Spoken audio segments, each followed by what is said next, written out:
Léna, 61 ans, est une femme de poigne. 17 ans qu'elle se battait pour obtenir ce sésame, son titre de propriété.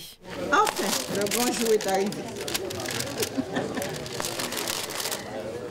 Après tant de luttes. Comme elle, 109 autres familles de Sainte-Marie II à Sainte-Rose, sinistrées après le cyclone Hugo, sont enfin propriétaires de leur logement. À l'époque, effectivement, que les personnes étaient attributaires d'un logement. Les terrains étaient mis à disposition de l'État et c'est l'État qui faisait un peu les constructions.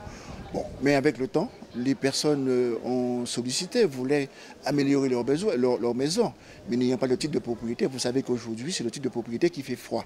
Alors il a fallu que la municipalité entame les négociations avec le conseil général qui avait certes donné le terrain pour l'opération, mais le titre de propriété était encore au conseil général.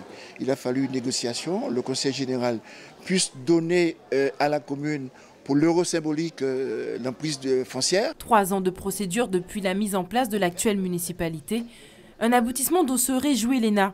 Aujourd'hui retraitée, elle espère finir enfin les travaux qu'elle a commencés pour sa maison il y a une dizaine d'années.